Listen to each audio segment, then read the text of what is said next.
Travailler à ce que les populations aient un meilleur niveau de santé, c'est ce à quoi le Parlement de la CEDEAO appelle tous les pays membres. Réunis en Guinée-Conakry, le Parlement de la CEDEAO s'est penché sur les questions de l'éducation et de la santé au sein de l'espace. Le Parlement de la CEDEAO appelle tous les pays à consacrer au moins 15% de leurs budgets nationaux aux problèmes de santé. Cet investissement dans la santé doit aussi permettre d'améliorer les soins primaires et secondaires dans les centres de santé, selon les précisions du président de la Commission santé du Parlement. Les parlementaires estiment qu'après la santé, l'éducation doit être au centre des préoccupations des pays de l'espace, puisque l'éducation de la population permet à cette dernière d'avoir accès à une meilleure santé. De nombreuses recommandations ont été faites aux États pour que chacun, en ce qui le concerne, adapte ses recommandations à ses réalités. La Commission du Parlement de la CEDEAO en charge de la santé et l'éducation compte dans un an enregistrer des avancées majeures dans ces domaines lors de la présentation du rapport pays des États membres de la CEDEAO.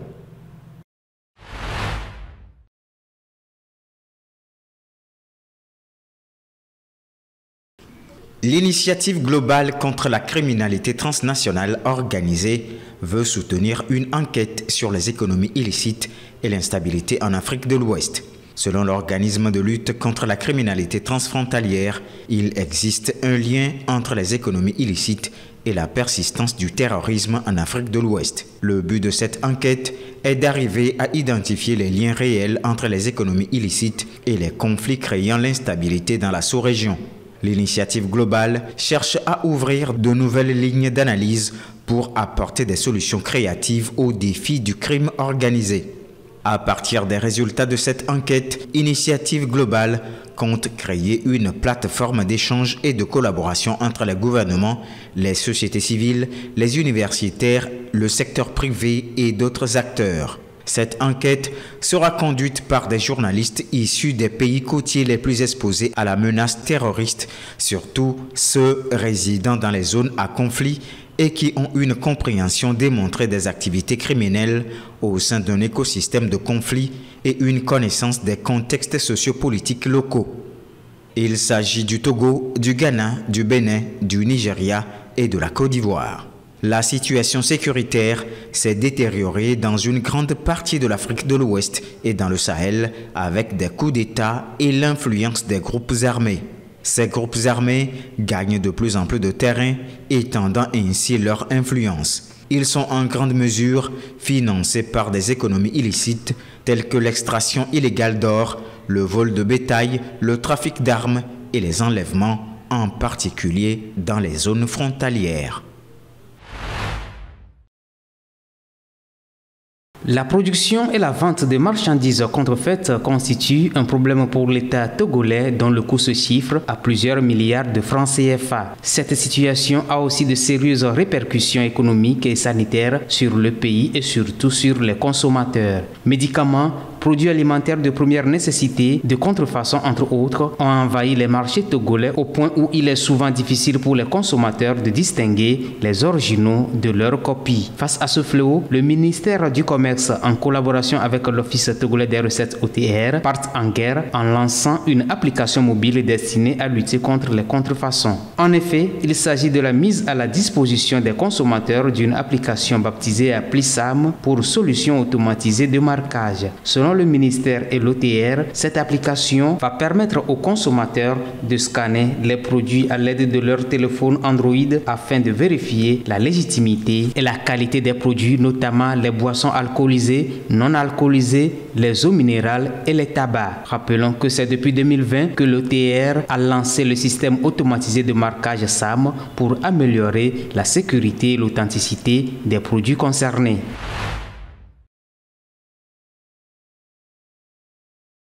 Entre la douleur et la sidération. Au petit matin, les parents, les proches, beaucoup d'habitants d'Enderacha, une petite ville du centre du Kenya, s'étaient rassemblés devant l'académie Hillside. C'est une école primaire qui fait pensionnat. Elle accueille environ 800 élèves de la région. Dans la nuit, un incendie s'est déclaré dans le dortoir. Le toit de tôle ondulé s'est complètement effondré. La police sur place continue son enquête, mais elle a déjà annoncé un bilan provisoire. Au moins 17 morts et 16 enfants grièvement blessés. Beaucoup semblent avoir réussi à s'échapper, mais plusieurs dizaines sont toujours portés disparus. Nous avons vu plusieurs enfants brûlés. J'ai eu la chance d'en sauver un, mais j'ai entendu dire qu'il était mort un peu plus tard. C'est une tragédie très triste, très troublante. Ce vendredi, l'émotion a frappé tout le pays. Le vice-président et le ministre de l'Intérieur se sont rendus sur place pour présenter les condoléances du gouvernement. Cette blessure n'est pas une blessure pour le comté de Nyeri. C'est une blessure pour la République du Kenya. Le Kenya a connu déjà plusieurs incendies d'écoles meurtriers. En 2001, 67 élèves avaient été tués dans l'incendie criminel de leur dortoir. Son visage hante les unes de la presse ougandaise ce vendredi matin.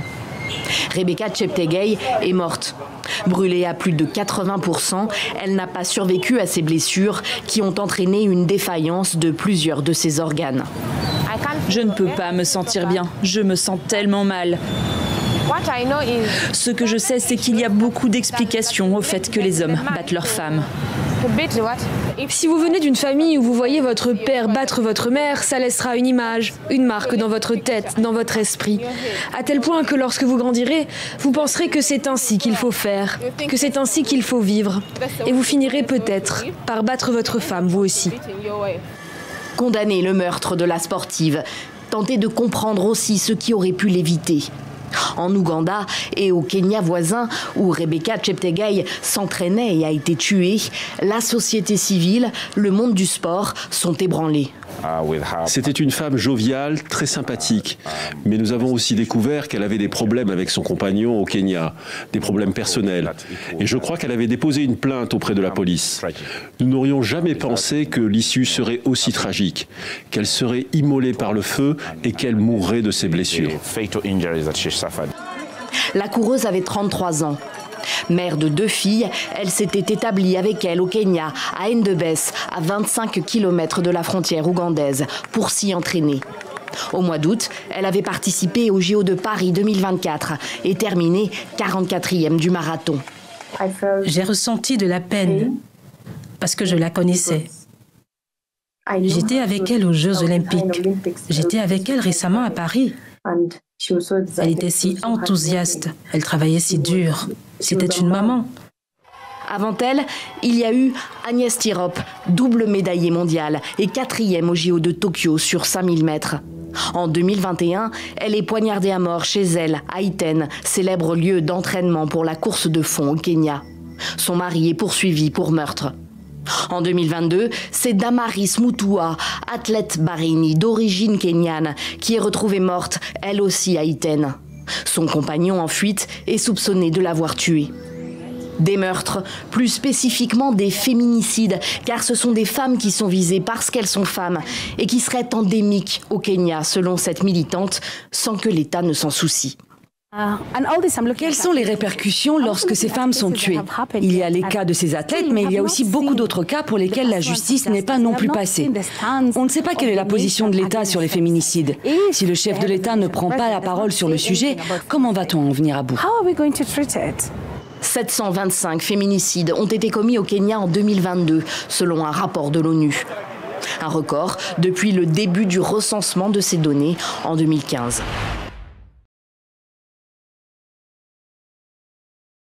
Ces portraits géants s'affichent partout au carrefour de la capitale, accompagnés de slogans élogieux pour le chef de l'État, le général Mamadi Doumbouya, et pour le CNRD, le Conseil national du Rassemblement pour le développement, au pouvoir depuis 3 ans. L'effigie du général s'affiche aussi sur les polos et casquettes immaculées de ces militants du MAC, le mouvement des actions concrètes présent partout dans le pays. Oui, madame, vous allez bien, s'il vous plaît? Du président Mamadi, par rapport depuis son arrivée à moins de 3 ans, comparativement aux 65 ans ou aux autres présidents, qu'est-ce que vous dites là? L'ultimage des routes d'ici jusqu'à l'intérieur du pays. Super. L'électricité, l'intégration des contractuels à la fonction publique. Il y a plein d'autres choses. Le bitumage des routes, c'est énorme. Avec tous, le coordinateur national du MAC déroule un argumentaire bien huilé. Le mouvement s'appelle MAC, compte tenu de tout ce que le président a fait pour la Guinée. Un démarchage pour convaincre les citoyens de soutenir une éventuelle candidature du chef de l'État à un prochain scrutin présidentiel. Les femmes et les jeunes de Guinée adhèrent au projet du président de la République, Excellence Mamadi Doumbouya. Et nous l'exhortons ouvertement de continuer son travail, d'être candidat, et nous le plébisciterons. S'il n'accepte pas, on va le plébisciter pour le bonheur du peuple de Guinée. Un militantisme proactif pour le général Doumbouya qui inquiète dans les rangs de l'opposition. C'est outrageant de constater que des jeunes manipulés par l'argent fassent des manifestations, des mouvements, des associations de soutien à Mamadi Doumbouya à l'effet de l'encourager à rester au pouvoir. Je ne sais pas s'ils se rendent compte du danger. L'opposition, elle, semble être devenue inaudible ces derniers temps. Ses appels à manifester ne sont plus entendus. Le mot d'ordre lancé pour défiler ce vendredi à l'occasion des 3 ans du pouvoir du CNRD n'a pas été suivi. Les quartiers favorables à l'opposition, comme ici à Koza, avaient été placés sous surveillance des forces anti-émeutes. Les récentes précipitations et inondations en Afrique de l'Ouest ont contraint près de 950 000 personnes, dont de nombreux enfants, à fuir leur foyer au Mali, au Nigeria et au Niger, selon Save the Children. Alors que cette période est généralement la plus pluvieuse de l'année dans cette région, les pluies ont été exceptionnellement abondantes, provoquant des dégâts considérables dans 4 régions du Mali, Bamako, Ségou, Kolikoro et Gao. Au Nigeria, les inondations ont touché 29 des 36 États du pays, principalement dans les régions du nord. Les pluies torrentielles ont provoqué le débordement des barrages et la montée des eaux des 2 plus grands fleuves, le Niger et la Benoué, entraînant la mort de plus de 200 personnes, dont des enfants. Des milliers d'hectares de terres agricoles ont été ravagés par les eaux, menaçant la sécurité alimentaire dans cette partie de l'Afrique. Au Niger, les 8 régions du pays sont touchées.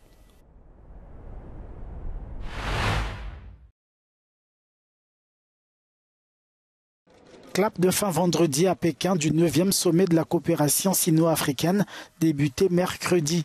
Une messe politico-économique que le pays hôte a placée sous le signe de la redéfinition de ses relations avec le continent. Jeudi, dans son discours d'ouverture, le président chinois a mis en exergue cette volonté tout en rappelant le chemin déjà parcouru par les 2 partenaires. Grâce à près de 70 ans d'efforts inlassables de part et d'autre, les relations sino-africaines sont aujourd'hui à leur meilleur niveau historique. En gardant à l'esprit leur croissance future, je propose que les relations bilatérales entre la Chine et tous les pays africains ayant des liens diplomatiques avec la Chine soient élevées au niveau de relations stratégiques. Alors que les prêts chinois aux pays africains ont drastiquement chuté, Pékin a promis 50 milliards de dollars d'aide financière au continent sur 3 ans. À Dakar en 2021, la promesse portait sur une enveloppe de 40 milliards de dollars en pleine crise sanitaire.